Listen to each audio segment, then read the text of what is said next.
Berkatalah Imam Ahmad ibn Athaillah As-Sakandari rahimahullah, kaifa yahtajibul haqqu bi syai'in walladhi yahtajibu bihi huwa fihi zahir wa mawjudun hadir. Yang artinya bagaimana bisa terdinding itu Tuhan, bagaimana bisa terhijab Allah dengan sesuatu, sedangkan sesuatu yang terhijab dengan sesuatu itu oleh Allah, pada itu sesuatu Allah zahirun nampak, wa mawjudun dan ada, hadirun hadir. Maksudnya adalah la yasihhu tijabuhu ta'ala bi syai'in min makhluqatih, tidaklah sah, artinya la yumkinu, tidak mungkin, bahwa terhijab, terlindung, tertutupi Allah itu dengan sesuatu daripada makhluknya. Tidak mungkin Allah itu tertutupi, terlindungi oleh sesuatu daripada makhluknya. Lianna kulla syai'in syahidun biwujudihi wa qurbih, karena tiap-tiap sesuatu daripada makhluknya itu adalah saksi dengan adanya Allah dan dekatnya Allah subhanahu wa ta'ala.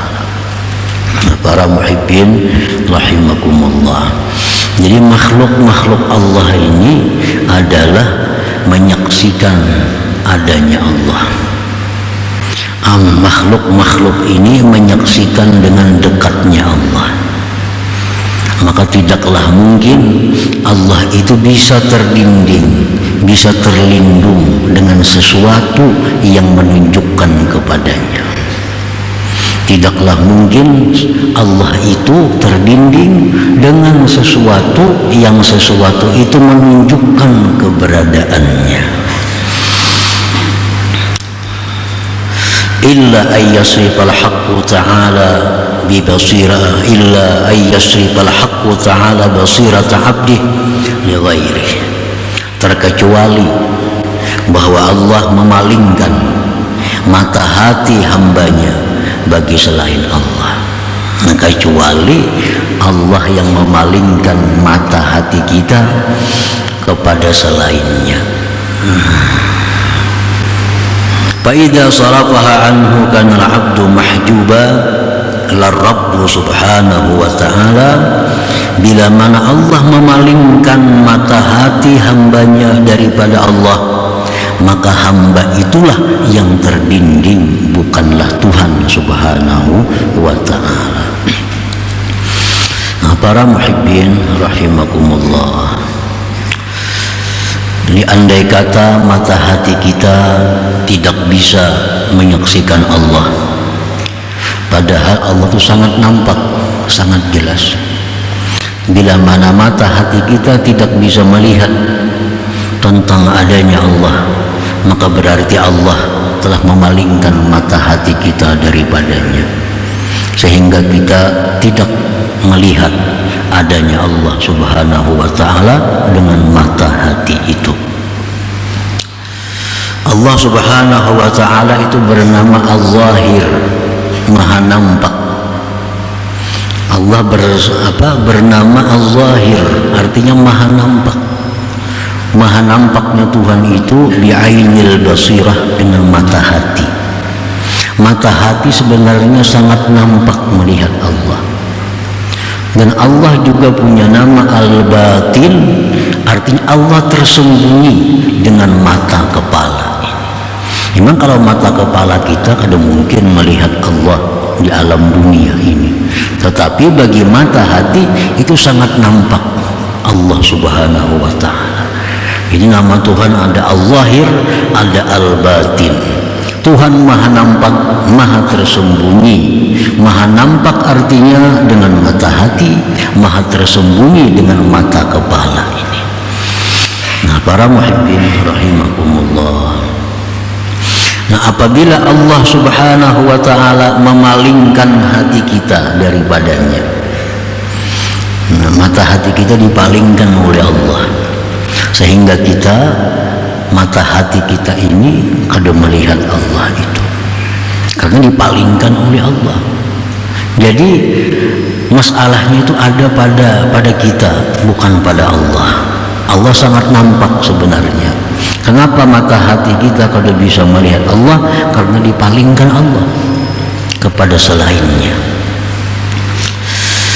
Kaman asghalahu bihammid dunya wa hubbiha wa jam'iha fa ansaha khaliqaha wa mujidaha, na'udzubillah min dzalik. Seperti orang yang disibukkan oleh Allah dengan pikiran dunia, dengan mencintai dunia, menghimpunkan dunia, maka Allah lupakan dia pencipta dunia itu dan yang mengadakan dunia itu. Nah, ini contoh orang yang dipalingkan oleh Allah. Orang yang pikirannya itu dunia, mencintai dunia, pikirannya menghimpunkan dunia sebanyak-banyaknya, ini Allah lupakan dia daripada yang mencipta dunia. Nah, ini artinya apa? Mata hati orang ini tertutup daripada melihat Allah, karena Allah sibukkan dia dengan selain Allah. Padahal Allah sangat nampak dengan mata hati kita. Andai kata Allah mengarahkan mata hati kita kepadanya, tapi karena kita disibukkan oleh Allah dengan macam-macam hal, akhirnya mata hati kita terdinding daripada melihat Allah Subhanahu wa ta'ala. Para muhibbin rahimakumullah, diumpamakan bahwa makhluk ini adalah rambu-rambu. Makhluk ini rambu-rambu. Nah, rambu-rambu itu menunjukkan kepada tempat yang kita tuju. Nah, makhluk ini, sesuatu ini laksana rambu-rambu, menunjukkan Allah. Dunia isinya, alam semesta ini rambu-rambu menunjukkan Allah. Nah, tapi sebagian di antara manusia itu disibukkan dengan rambu-rambu, lalu kadang memahami, kadang mau mengetahui tentang maksud dari rambu-rambu itu, sehingga dia kadang sampai ke tempat tujuannya. Orang hendak ke suatu tempat, ada rambu-rambu menunjukkan ke sana. Nah, padahal nampak jelas bahwa di sanalah tempat yang dicari, rambu-rambunya, tanahnya ke sana. Nah, si orang ini begitu melihat rambu-rambu, tangkapnya rambu-rambu itu, ditangkapnya rambu-rambu, dipegangnya rambu-rambu itu, dipeluknya rambu-rambu, dipandangnya rambu-rambu. Bagusnya rambu-rambu ini dari apa dibuat nih? Bagusnya warnanya rambu-rambu dari cat apa, dicat rambu-rambu ini. Saya pikirannya sibuk kepada si rambu-rambu, kada ingat lagi tempat yang dituju, yaitu tujuannya. Nah, orang yang sibuk dengan makhluk, sibuk dengan dunia, dia memikirkan dunia ini bagusnya, dunia ini indahnya, sehingga dia lupa dengan tujuan dunia itu adalah menunjukkan kepada penciptaannya Allah Subhanahu wa ta'ala. Para muhibbin rahimakumullah, makanan umpamanya.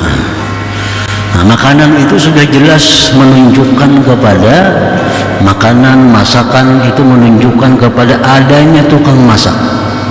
Kada mau masakan itu masak surangan, beras pasti ada yang memasaknya, ikan ada yang memasaknya. Nah, ini orang begitu melihat nasi, melihat ikan, menyantapnya dengan lezat. Lalu dia memikirkan, nyamannya nasi ini nasi apa? Nyamannya ikan ini ikan apa? Kayak apa cara memasakinya? Padahal ini kada tahu ikan itu ada yang memasaki. Nah, andai kata dia sadar bahwa ikan ini masak karena ada yang memasaki, nasi ini masak karena ada yang memasaki, itu orang yang sampai pikirannya kepada yang dimaksud. Nah, nasi yang masak, ikan yang masak itu laksana rambu-rambu yang menunjukkan bahwa ada yang memasakinya. Jadi kita disibukkan oleh memikirkan masaknya nasi, memikirkan lauk pauknya. Terhalanglah pikiran kita daripada menembus yang memasaknya itu. Padahal memasak ini ada orangnya, jelas orangnya, kelihatan orangnya.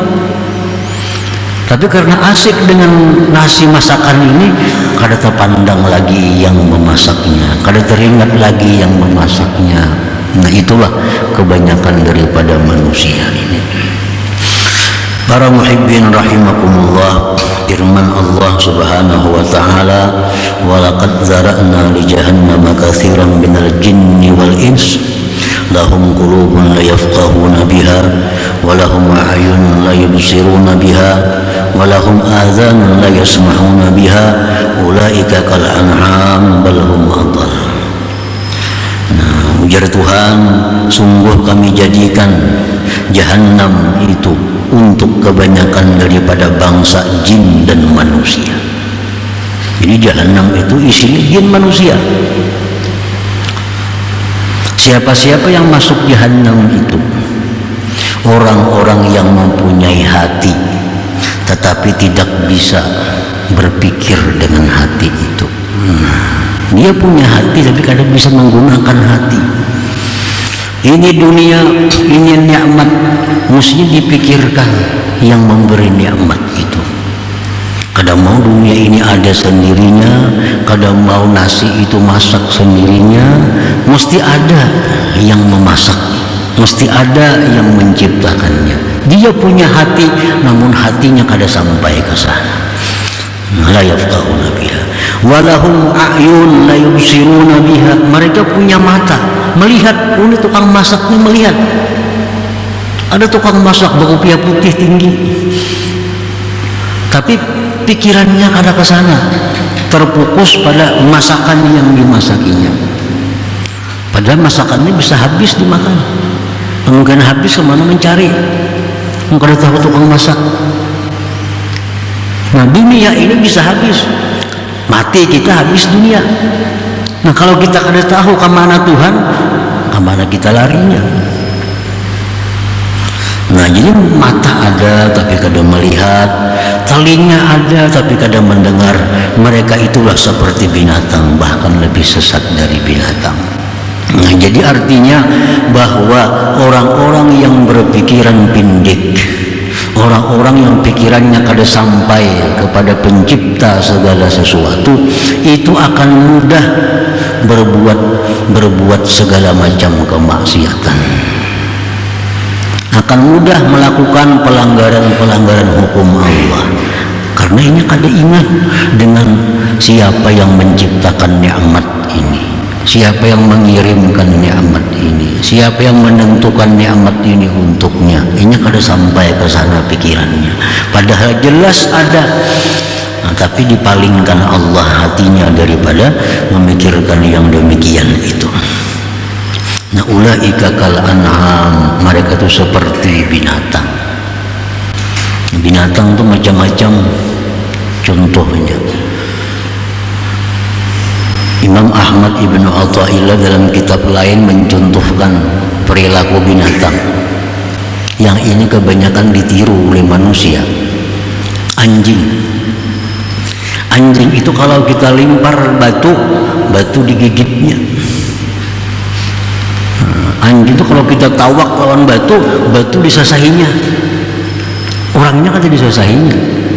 Padahal batu itu jelas sudah kada akan sampai kepada anjing kalau kada tenang menawak. Tapi si anjing ini begitu ditawak dengan batu diikutnya. Batu diikutnya. Itu contoh binatang. Ada lagi orang beternak kambing. Ini seseorang mempunyai kambing banyak, mempunyai pemelihara pengembala yang banyak. pengembala ini tiap hari matahari rumput lawan kambing, disuruh oleh ampunnya, digaji oleh ampun, tiap hari tuh gaji sekian matahari rumput nih kepada kambing-kambingku. Jadi si pengembala tiap hari cari rumput, beri makani kambing tiap hari. Nah begitu datang pengembala, kambing sudah suka menggerakkan buntutnya, ini bakal datang makanan. Datang ampunnya gak dipinandu kambing, cangang aja kada kepada ampunnya. Nah, cangang aja kada lawan ampun kambing ini tuh. Padahal ini mengaji tukang atari ini, menyediakan rumput ini, nukar kambingnya pun si bin jual. Nah cuma karena terdinding dengan pengembala ini, pengembala datang, wah betandik kambing kesukaan, datang makanan, datang ampunnya, ada dihiraninya, mak ditanduknya maka. Nah jadi itulah manusia kal an'am, seperti binatang, balhum adal, bahkan lebih sesat daripada binatang. Nah para muhibbin rahimakumullah, nah, jadi artinya bahwa Allah subhanahu wa ta'ala itu maha nampak sebenarnya menurut mata hati yang bersih. Kecuali Allah memalingkan mata hati kita sehingga kita kada bisa melihatnya, padahal mewujud, ada hadirun hadir dan dekat.